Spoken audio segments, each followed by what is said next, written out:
So good afternoon students. We were continuing with the first chapter of chemistry, that is some basic concept of chemistry, जिसका जो हमारा आज का topic है वो है empirical formula and molecular formula. तो देखते हैं एम्पेरिकल फार्मूला क्या होता है, किस चीज़ के बारे में बताता है। ठीक है, तो एम्पेरिकल फार्मूला क्या है बेटा? It simply represent the whole number ratio of various atoms present in any molecule. ठीक है, एम्पेरिकल फॉर्मूला किस चीज के बारे में बताता है? About the ratio of atoms present in any molecule. मान लो मेरे पास कोई भी मॉलिक्यूल है, उसमें जितने भी एटम्स हैं वो आपस में किस होल नंबर रेशियो में प्रेजेंट है। एक एग्जांपल ले लेते हैं, उससे ये डेफिनेशन क्लियर हो जाएगी। जैसे मेरे पास एक मॉलिक्यूल है किसका? ग्लूकोज का। और ग्लूकोज का सबको पता है फॉर्मूला क्या होता है। ग्लूकोज का फॉर्मूला क्या है? That is C6H12O6। तो इसमें एटम कौन कौन से प्रेजेंट है आपके? Carbon, hydrogen and oxygen. और अगर मैं इन एटम्स का रेशो देखूं तो ये किस रेशो में प्रेजेंट है आपके? In the ratio of 6:12:6। 6:12:6। That is whole number ratio इनका क्या है? That is 1:2:1। तो इस रेशो के अकॉर्डिंग देखा जाए तो इस रेशो के अकॉर्डिंग मैं क्या कह सकती हूँ कि कार्बन का कितना है? 1 एटम है। हाइड्रोजन के कितने एटम है? 2। और ऑक्सीजन का कितना एटम है? 1। तो इसके अकॉर्डिंग जो फॉर्मूला बना है, इस रेशो के अकॉर्डिंग जो फॉर्मूला बना है दैट इज CH2O। ये आपका क्या है? एम्पेरिकल फॉर्मूला को रिप्रेजेंट करेगा। सिर्फ और सिर्फ रेशो के बारे में बताएगा। It don't tell about the exact number of atoms present in any molecule. किसी मॉलिक्यूल में एग्जैक्टली कितने नंबर ऑफ एटम्स हैं उस चीज के बारे में ये नहीं बताएगा। सिर्फ और सिर्फ ये बताएगा कि वो जो एटम्स है वो आपके किस रेशो में प्रेजेंट है। ठीक है, मान लो एक और एग्जांपल ले लेते हैं हम लोग। मैंने एक एग्जांपल लिया, दैट इज C2H4Br2। ये आपका क्या है? Dibromo ethane. इसका नाम क्या है? Dibromo ethane. तो ये डायब्रोमो इथेन में आपके कौन कौन से एटम प्रेजेंट है? Carbon, hydrogen, bromine. ठीक, किस रेशो में प्रेजेंट है? That is 2:4:2। That is 1:2:1। ठीक, तो इस रेशो के अकॉर्डिंग अगर मैं फॉर्मूला बनाऊं तो इस रेशो के अकॉर्डिंग मेरे को क्या पता चल रहा है कि कार्बन का कितना एटम है? 1। हाइड्रोजन के कितने हैं? 2। और ब्रोमीन का कितना है? 1। तो ये मेरे पास जो फॉर्मूला आया है from the whole number ratio of the atom, ये क्या है? इसका एम्पेरिकल फॉर्मूला सिर्फ और सिर्फ क्या बता रहा है कि कार्बन है, हाइड्रोजन है और ब्रोमीन है, और वो सिर्फ किस रेशो में प्रेजेंट है? इन द रेशो ऑफ 1:2:1। ठीक, तो एम्पेरिकल फॉर्मूला सिर्फ और सिर्फ किसको रिप्रेजेंट करेगा? किसी भी मॉलिक्यूल में जो एटम्स हैं उनका रेशो को रिप्रेजेंट करेगा। It does not tell about the exact number of atoms present in any molecule.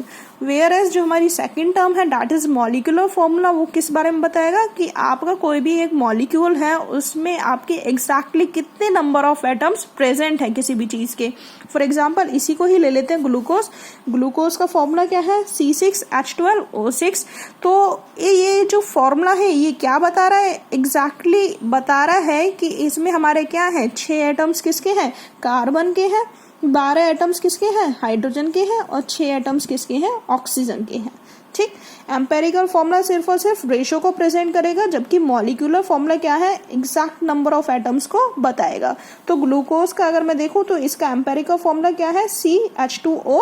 और इसका मॉलिक्यूलर फॉर्मूला क्या है? C6H12O6। CH2O सिर्फ और सिर्फ रेशो को प्रेजेंट कर रहा है एटम्स के, और C6H12O6 ये क्या है? आपको बता रहा है कि एग्जैक्टली कितने नंबर ऑफ एटम्स है। ओके, ऐसे ही इसमें इसकी अगर मैं बात करूं, मैंने जो ये एग्जांपल लिया था डायब्रोमो इथेन का, तो ये जो CH2Br है ये क्या बता रहा है? ये क्या है? इसका एम्पेरिकल फॉर्मूला। और C2H4Br2 क्या है? इसका molecular formula, which is telling exactly how many number of atoms are present in the molecule. ठीक है, अब रिलेशन देख लेते हैं between the empirical formula and the molecular formula. तो जो मॉलिक्यूलर फॉर्मूला होता है, molecular formula is equal to n into empirical formula. अब ये n क्या है यहाँ पे? N is equal to molecular mass upon empirical mass. empirical molecular mass को तो आप molecular formula से calculate कर लेते हो. empirical mass को कैसे calculate करोगे आप लोग? empirical mass it is calculated from the empirical formula. ठीक है, जैसे मेरे पास अभी ग्लूकोज का empirical formula आया कितना, CH2O. empirical formula क्या था ग्लूकोज का, CH2O. तो इसका empirical mass कितना होगा, that is 12 + 2 + 16. ओवरऑल आप लोग कैलकुलेट कर लो इसको, कितना आएगा आपको 6, 8, 10, 0. तो ये जो आपका आएगा ये कितना आएगा आपका 30 ग्राम. तो क्या है इसका एम्पेरिकल मास. ठीक, अब मॉलिक्यूलर मास और एक वेपर डेंसिटी आपको न्यूमेरिकल में कभी कभी दे दी जाती है. वेपर डेंसिटी को मैं एक चैप्टर आएगा आपका स्टेट्स ऑफ मैटर, वहाँ डिस्कस करूंगी बेसिकली होती क्या है, एग्जैक्टली होती क्या है वेपर डेंसिटी. बट अभी आप यहाँ पे ये रिलेशन याद रखना, that is molecular mass is equal to 2 × vapour density. ठीक है, कहीं कहीं न्यूमेरिकल वर्क में क्या होता है कि आपको वेपर डेंसिटी दे दी जाती है तो आपको मॉलिक्यूलर मास वहां से कैलकुलेट करना पड़ेगा by multiplying the vapour density with the 2. ठीक, बाकी अभी न्यूमेरिकल करेंगे तो वहां से ये वाला जो रिलेशन है आपको काफी क्लियर आउट हो जाएगा. तो let's start the numerical work. ये एम्पेरिकल फॉर्मूला और मॉलिक्यूलर फॉर्मूला पे बेस कई बार न्यूमेरिकल पूछ लिया जाता है. अभी लास्ट टाइम का जो बोर्ड का एग्जाम था उसमें भी आपका एक न्यूमेरिकल आया था रिगार्डिंग द एम्पेरिकल फॉर्मूला. तो इसके न्यूमेरिकल वर्क करना आपको इम्पॉर्टेंट है. तो यहाँ पे कुछ न्यूमेरिकल्स डिस्कस कर लेते हैं. पहला न्यूमेरिकल है calculate the empirical formula of a compound whose percentage composition of carbon is this, hydrogen is this and bromine is 73.4%. ठीक, एक कंपाउंड दे दिया गया है जिसमें मेरा कार्बन का परसेंटेज कितना है 21.9%, हाइड्रोजन का परसेंटेज कितना है 4.7% और बाकी का जो रेस्ट है वो क्या है आपका ब्रोमीन, दैट इज 73.4%. तो ऐसे कंपाउंड का एम्पेरिकल फॉर्मूला क्या होगा. तो एम्पेरिकल फॉर्मूला के लिए आपको क्या है, ये इस तरह से आपको टेबल बना लेना है. पहला आपको लिखना पड़ेगा, स्टार्टिंग आपको लिखनी पड़ेगी एलिमेंट से, देन उसके बाद लिखोगे उसका सिंबल, उसके बाद लिखोगे उसका एटॉमिक मास, उसके बाद लिखोगे उसका परसेंटेज कंपोजिशन, नेक्स्ट लिखोगे आप लोग रिलेटिव मास, वो मैं अभी बता दूंगी कैसे कैलकुलेट करना है. नेक्स्ट लिखोगे आप सिंपलेस्ट रेशियो एंड उसके बाद होल नंबर. ठीक, एलिमेंट क्या है, पहला एलिमेंट क्या है देखो क्वेश्चन के अकॉर्डिंग. एलिमेंट, पहला एलिमेंट दिया मैंने कार्बन. ठीक, कार्बन लिख लिया. कार्बन का सिंबल क्या होता है बेटा C. कार्बन का एटॉमिक मास कितना होता है 12. परसेंटेज कंपोजिशन जो आपको ये दिया हुआ है, परसेंटेज कंपोजिशन दैट इज 21.9%. आपको रिलेटिव मास निकालना है या रिलेटिव नंबर ऑफ रेशो भी निकाल सकते हो आप लोग, इसको इसी को बोल देते हैं रिलेटिव रेशो भी बोल देते हैं इसको. तो आप रिलेटिव मास या रिलेटिव रेशो कैसे निकालोगे, percentage composition divided by its atomic mass that is 21.9 divided by 12. तो आपका जो ये कैलकुलेट करके आएगा वो कितना आएगा 1.825. ठीक है, अभी यहाँ तक रुक जाओ, रिलेटिव मास तक आगे देखते हैं सिंपलेस्ट रेशो और होल नंबर रेशो को. पहले अभी बाकी के एलिमेंट्स को डिस्कस कर लेते हैं. नेक्स्ट कार्बन के बाद नेक्स्ट एलिमेंट क्या है हमारा हाइड्रोजन. तो मैंने हाइड्रोजन लिखा एलिमेंट में, सिंबल क्या है हाइड्रोजन का H, एटॉमिक मास कितना लेते हो हाइड्रोजन का 1, परसेंटेज कंपोजिशन आपको दिया हुआ है दैट इज 4.7%. रिलेटिव रेशो निकालना है आपको that is percentage composition divided by atomic mass 4.7 divide by 1, तो 4.7 ही आएगा. नेक्स्ट एलिमेंट और क्या है हमारा ब्रोमीन. ब्रोमीन सिंबल क्या है इसका Br. Br का एटॉमिक मास कितना होता है आपका 80. परसेंटेज कंपोजिशन आपको प्रोवाइडेड है दैट इज 73.4%. रिलेटिव मास निकाल लोगे आप लोग दैट इज 73.4% डिवाइडेड बाय 80. तो आपका जो कैलकुलेशन आएगा वो कितना आएगा आपका 0.917%. नेक्स्ट है आपका सिंपलेस्ट रेशो. सिंपलेस्ट रेशो निकालने में आपको क्या करना पड़ेगा, देखो ये जितना भी आपका रिलेटिव मास आया है, कार्बन का कितना आया 1.825, 4.7 हाइड्रोजन का आया है और ब्रोमीन का कितना आया है 0.917. इसमें से सबसे छोटा टर्म कौन सा है, इन तीनों में से सबसे छोटा टर्म कौन सा है, सबसे छोटा नंबर कौन सा है आपका 0.917. तो इन तीनों में से रिलेटिव मास वाली टर्म्स में से जो भी सबसे छोटी टर्म आई है या जो भी सबसे छोटा नंबर आया है, सिंपलेस्ट रेशो निकालने के लिए आपको क्या करना पड़ेगा, सारी की सारी जितनी भी टर्म्स हैं उसको सबसे छोटी वाली जो टर्म है उससे डिवाइड करना पड़ेगा. तो मैंने क्या करा, मेरे पास पहला क्या था 1.825, तो मैंने 1.825 को सबसे छोटी वाली टर्म में से क्या कर दिया, डिवाइड कर दिया। That is 1.825 divided by 0.917। तो आप लोग इसको कैलकुलेट करोगे तो आपका ओवरऑल आएगा ये 1.99 समथिंग आएगा। 1.99 को आप अप्रोक्सीमेट इक्वल टू 2 लिख सकते हो। तो मैंने इसको क्या लिख दिया, अप्रोक्सीमेट इक्वल टू 2। ठीक, 4.7 नेक्स्ट क्या था, हाइड्रोजन के केस में हमारा 4.7। सिंपलेस्ट रेशियो निकालने के लिए आपने क्या करा, 4.7 को किससे डिवाइड कर दिया, इन तीनों में से जो भी स्मॉलेस्ट नंबर था, दैट इज 0.917। तो आप लोग डिवाइड करोगे तो आपका ये अप्रोक्सीमेट इक्वल आएगा, आपका ये इक्वल टू आएगा 5.1 समथिंग, जिसको आप अप्रोक्सीमेटली इक्वल टू लिख सकते हो 5। ठीक, तो मैंने इसको क्या लिख दिया, 5। नेक्स्ट आपने 0.917 को ही किससे डिवाइड करोगे, 0.917 से, तो आपका कितना आएगा, 1। तो आपका होल नंबर क्या आ गया, आपका 2, 5 एंड 1। तो इसके अकॉर्डिंग आपका क्या है कि कार्बन के कितने एटम है आपके, 2, हाइड्रोजन का क्या है आपका 5 और ब्रोमीन का क्या है आपका 1। तो इसका एम्पेरिकल फॉर्मूला क्या आ गया आपका C2H5Br। ठीक है, नेक्स्ट अभी एक न्यूमेरिकल देख लेते हैं। अनऑर्गेनिक कंपाउंड कंटेन कार्बन का परसेंटेज कितना है आपका 57.8%, हाइड्रोजन का कितना है 3.6% एंड ऑक्सीजन दैट इज 38.6%। अब यहाँ पे देखो गाइस, आपको दिया हुआ है इट्स वेपर डेंसिटी आपको गिवन है that is 83। Calculate the empirical formula and molecular formula. आपको साथ में वेपर डेंसिटी दे दी गई है 83, आपसे दोनों चीजें पूछी, एम्पेरिकल फॉर्मूला भी और मॉलिक्यूलर फॉर्मूला भी। तो वही सिंपल आप टेबल बनाओगे, पहला आप क्या लिखोगे, element, then symbol, then atomic mass. आपको ये चीज सीरीज में लर्न करनी पड़ेगी, आप लोगों को कैसे स्टेप बाय स्टेप चलना है। ठीक है, पहला क्या लिखोगे, element, then symbol, then atomic mass, then percentage composition, next relative mass, next simplest ratio, next whole number. ठीक, एलिमेंट क्या है, पहले एलिमेंट क्या है हमारा, कार्बन का symbol C, atomic mass carbon का 12, परसेंटेज कंपोजिशन कितना गिवन है 57.8%। रिलेटिव मास कैसे निकालोगे, percentage composition divided by its atomic mass, that is 57.8 divided by 12। तो ये आपका कितना आएगा 4.82। नेक्स्ट एलिमेंट क्या है आपका, हाइड्रोजन का सिंबल क्या है H, एटॉमिक मास कितना है 1, परसेंटेज कंपोजिशन कितना दिया हुआ है आपको 3.6%, relative mass that is 3.6 divide by 1 is equal to 3.6। Next element और आपका क्या प्रेजेंट है, ऑक्सीजन प्रेजेंट है। ऑक्सीजन का सिंबल क्या है O, एटॉमिक मास कितना है 16, परसेंटेज कंपोजिशन कितना है 38.6%, relative mass that is percentage composition divided by its atomic mass 38.6 divide by 16 that is 2.41%। ठीक, सिंपलेस्ट रेशो कैसे निकालोगे, देखो इन तीनों में सबसे छोटी टर्म कौन सी है, तीनों में सबसे छोटी टर्म कौन सी है, दैट इज 2.41। तो आप लोग क्या करोगे, ये सारे नंबर्स को किससे डिवाइड कर दोगे, बाय द 2.41, इससे आप लोग डिवाइड कर दोगे सिंपलेस्ट रेशो निकालने के लिए। तो मैंने क्या करा 4.82 डिवाइड बाय 2.41, तो ये आपका किसके बराबर आएगा, अप्रोक्सीमेट इक्वल टू 2। नेक्स्ट है 3.6 डिवाइड बाय 2.41, आपका किसके बराबर आया 1.5 समथिंग आएगा। नेक्स्ट है आपका 2.41 divide by 2.41 that is equal to 1।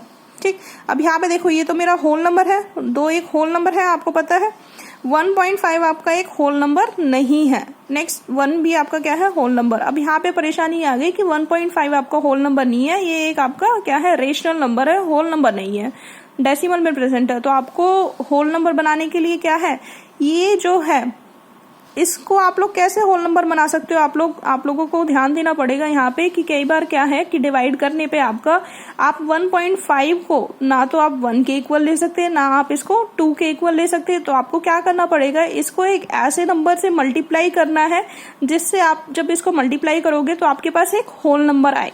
जैसे 1.5 को अगर मैं 1 से मल्टीप्लाई करूं तो आपका 1.5 ही आएगा, जो आपका एक होल नंबर नहीं है। नेक्स्ट क्या करा मैंने, 1.5 को 2 से मल्टीप्लाई करा, 1.5 को 2 से मल्टीप्लाई करोगे तो आपके पास कितना आएगा 3 आएगा। 3 क्या है आपका एक होल नंबर है। ठीक, तो मैंने क्या करा 1.5 को 2 से मल्टीप्लाई करा। तो आप लोग इस टर्म को 2 से मल्टीप्लाई कर रहे हो तो आपको बाकी की सारी टर्म्स में भी ये चीज ऑपरेट करनी पड़ेगी। ठीक, चाहे बेशक वो होल नंबर है चाहे बेशक वो होल नंबर नहीं है, आप लोगों को बाकी की सारी टर्म्स में भी क्या है कि अगर आपने 1.5 को होल नंबर में कन्वर्ट करने के लिए 2 से मल्टीप्लाई करना पड़ा तो ये 2 का ऑपरेट आपको बाकी की टर्म्स में भी करना पड़ेगा।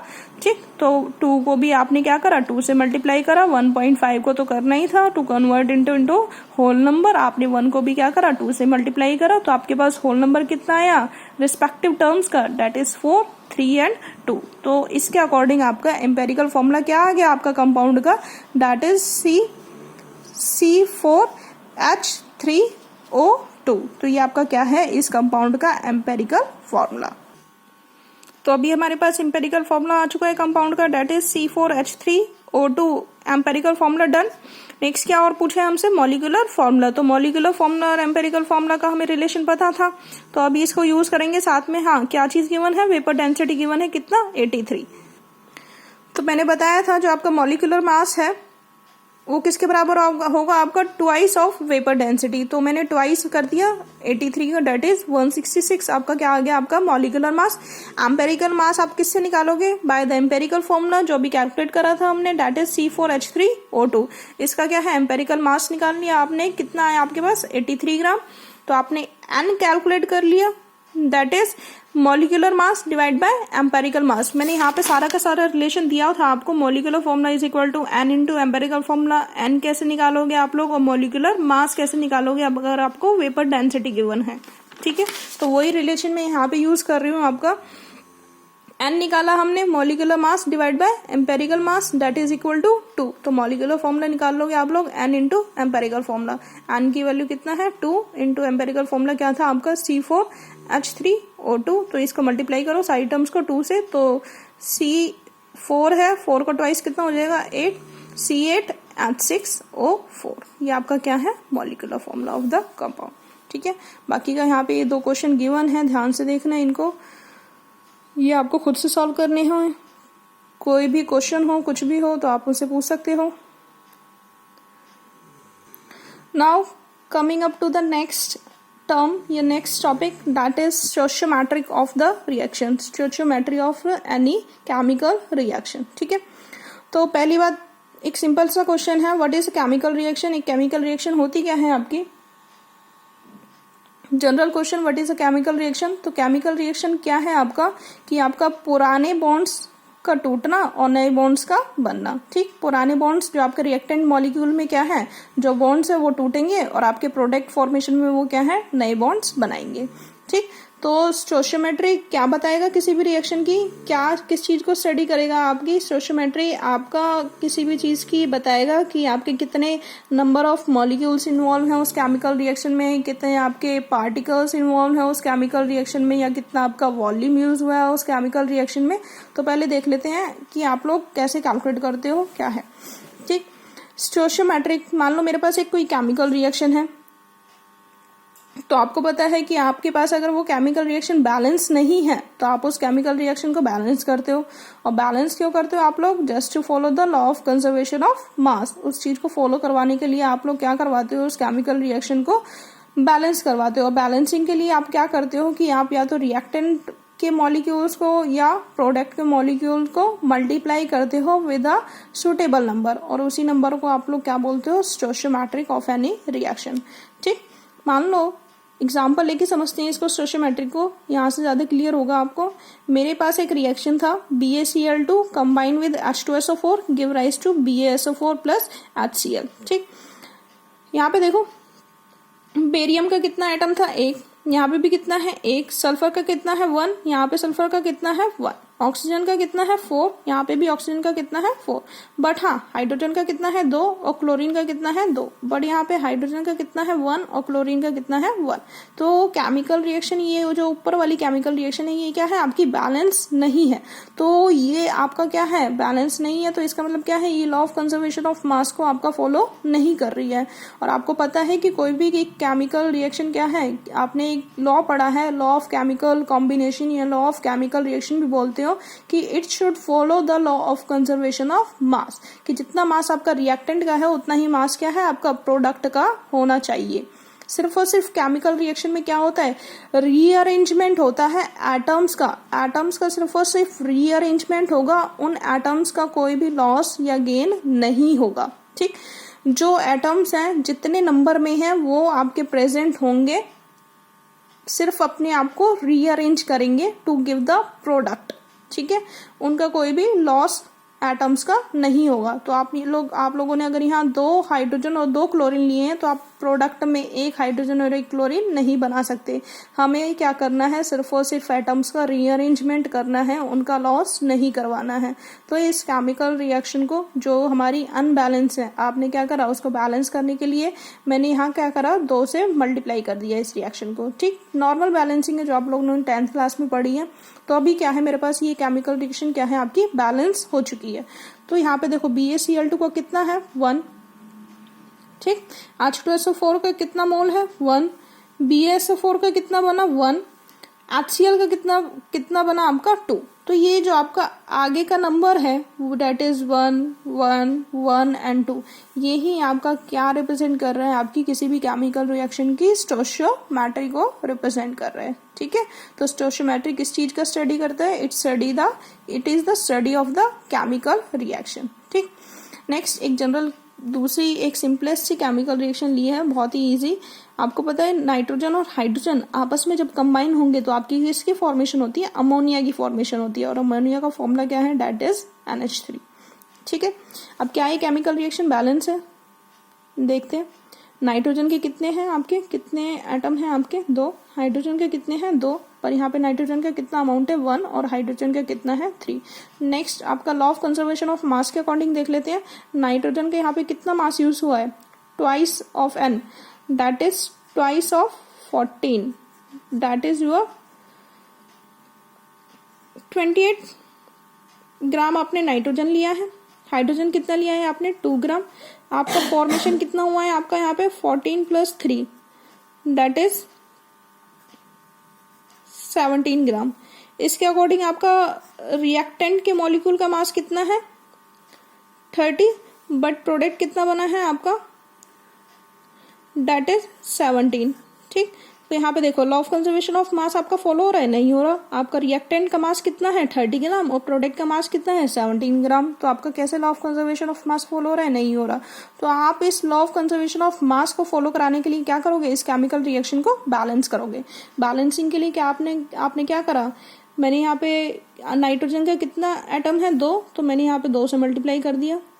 2 से मल्टीप्लाई करने के बाद हाइड्रोजन कितना हो गया, 3 × 6, तो यहाँ पे कितना है, 2, तो मैंने इसको क्या करा, 3 से मल्टीप्लाई कर दिया। ठीक, अभी ये रिएक्शन क्या है, आपकी बैलेंस है और आपकी क्या है, लॉ ऑफ कंजर्वेशन ऑफ मास को भी फॉलो कर रही है। आप चाहे तो चेक कर सकते हो इसको। ठीक है, तो यहाँ पे इसका नाइट्रोजन का कितना है, 1, N2 कितना है आपका, 3, और NH3 कितना है आपका, 2। तो यहाँ पे जो ये 1 है, 3 है और 2 है, ये किसको रिप्रेजेंट कर रहा है, ये रिप्रेजेंट कर रहा है इस केमिकल रिएक्शन की स्टोइचियोमेट्री को। ठीक, अब हम इसको ना स्टोइचियोमेट्री को देखेंगे इन टर्म्स ऑफ मोल, जो आपने मोल पीछे पढ़ा है। ठीक है, तो स्टोइचियोमेट्री आपका ना मोल को भी रिप्रेजेंट कर रहा है। जैसे ये 1 3 2 है, ये मैंने भी बताया केमिकल रिएक्शन की किसको रिप्रेजेंट कर रहा है, स्टोइचियोमेट्री को भी रिप्रेजेंट कर रहा है, और स्टोइचियोमेट्री के साथ साथ किसको भी रिप्रेजेंट कर रहा है, आपके मोल को भी रिप्रेजेंट कर रहा है। तो मैं यहाँ पे बोल सकती हूँ कि in the formation of ammonia मैंने क्या करा है, 1 mole of N2 is reacting with 3 mole of H2 to give 2 mole of NH3। ठीक है, तो इस केमिकल रिएक्शन के अकॉर्डिंग मैं लिख सकती हूँ कि मेरा 1 मोल नाइट्रोजन रिएक्ट कर रहे हैं with the 3 mole of hydrogen to give rise to 2 mole of NH3।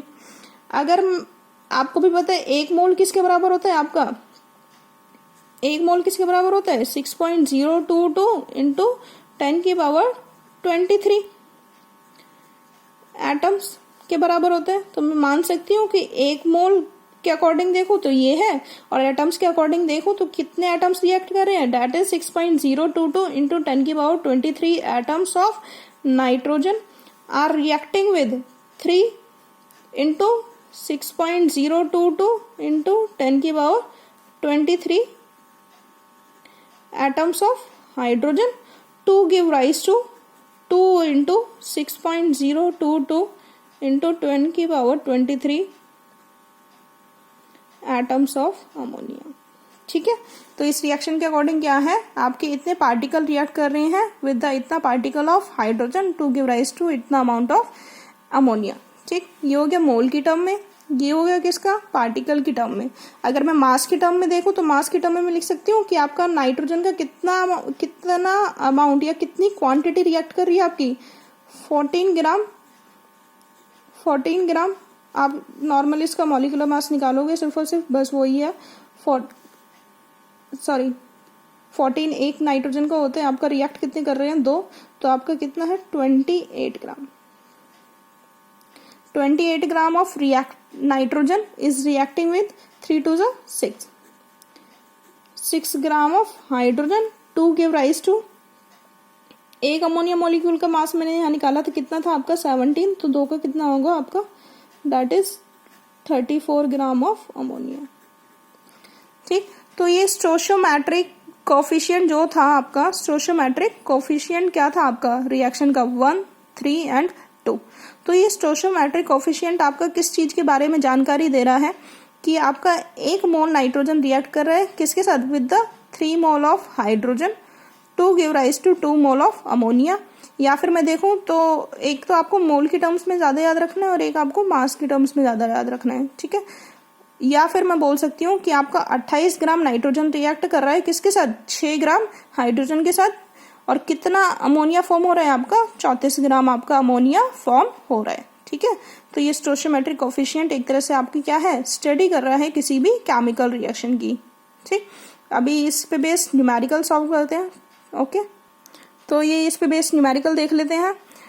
Calculate the amount of water produced by the combustion of 16 gram of methane. ठीक, मेरे को क्या बताना है कि कितना अमाउंट ऑफ वाटर आपका बन रहा है, कब बन रहा है, by the combustion of 16 gram of methane. 16 gram methane gas को जलाने पे आपका कितना अमाउंट ऑफ वाटर फॉर्म हो रहा है। अब यहाँ पे आपको ना ध्यान देने की जरूरत है कि आपके पास अगर केमिकल रिएक्शन नहीं है तो आपको स्टेटमेंट से केमिकल रिएक्शन बनानी है। इसने क्या केमिकल रिएक्शन बोली है, कौन सी केमिकल रिएक्शन हो रही है आपकी, combustion of methane is occurring. ठीक, तो कंबशन ऑफ मीथेन के लिए मैंने केमिकल रिएक्शन लिख ली। मीथेन का फॉर्मूला क्या है आपका CH4, मीथेन गैस का फॉर्मूला CH4। कंबशन हो रहा है, कंबशन हमेशा किसके प्रेजेंस में होता है, इन प्रेजेंस ऑफ ऑक्सीजन। तो methane is burning in presence of oxygen, और फॉर्मेशन किसकी होती है, आप लोग देखते हो ना, कार्बन, किसी भी कार्बन कंपाउंड को आप बर्न करते हो तो बर्निंग में आपकी कौन सी गैस रिलीज होती है, आपकी कार्बन डाइऑक्साइड गैस रिलीज होगी, साथ में आपका क्या रिलीज होगा, वाटर मॉलिक्यूल्स रिलीज होते हैं। ठीक है, ये चीज ध्यान रखना, किसी भी कार्बन कंपाउंड को आप बर्न करोगे तो आपकी गैस रिलीज होगी कार्बन डाइऑक्साइड, और some amount of water molecules will also release. तो मीथेन गैस को मैंने बर्न करा इन प्रेजेंस ऑफ ऑक्सीजन, तो आपका कौन सी गैस रिलीज हुई, CO2 गैस प्लस क्या मिला आपको, वाटर। तो इस रिएक्शन के अकॉर्डिंग मैं देखूं तो आपका 1 मोल मीथेन बर्निंग पे कितने मोल वाटर दे रहा है, 2 मोल ऑफ वाटर दे रहा है। ठीक है, मीथेन का मास कितना है, मास की टर्म्स में देख लेते हैं इसको। मीथेन का मास 12 + 4 दैट इज 16। तो इस रिएक्शन के अकॉर्डिंग मैं देखूं तो आपका मैं बोल सकती हूँ कि 16 ग्राम मीथेन आपको कितने अमाउंट ऑफ वाटर दे रहा है, 2 into molecular mass of water that is 2 into 18 is equal to 36 gram of water, जो कि आपसे क्वेश्चन में पूछा है कि 16 ग्राम मीथेन को जब आप बर्न करोगे तो आपका पानी कितना अमाउंट में बनेगा। तो 16 ग्राम मीथेन को जब आपने बर्न करा तो आपका कितना अमाउंट ऑफ वाटर बना, that is 36 gram of water. Water के एक मॉलिक्यूल का मास होता है 18, तो बन कितने रहे हैं 2, तो 2 का मास कितना हो जाएगा आपका 36। Is it clear? Next numerical देखते हैं। How many moles of methane are required to produce 22 gram of CO2 after combustion? ठीक है,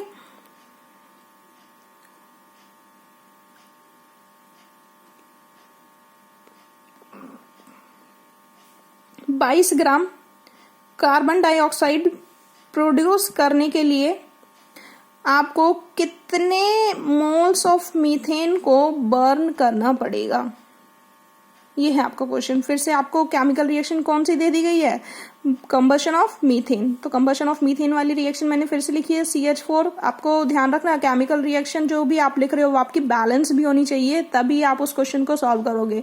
अदरवाइज आपकी बैलेंस नहीं है तो आपको उसको बैलेंस करना पड़ेगा।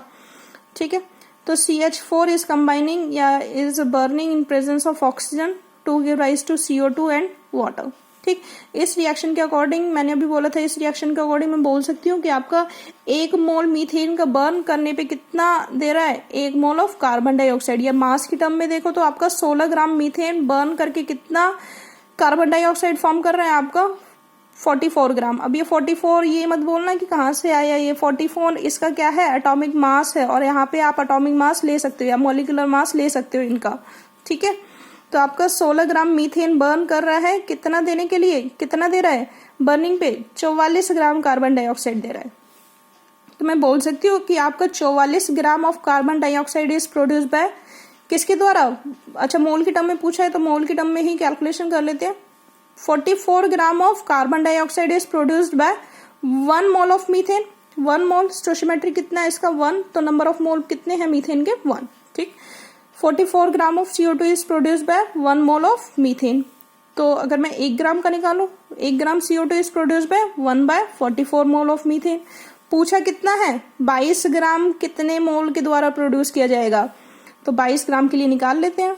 तो 22 gram of CO2 is produced by 1/44 into 22 that is 0.5 mole of methane.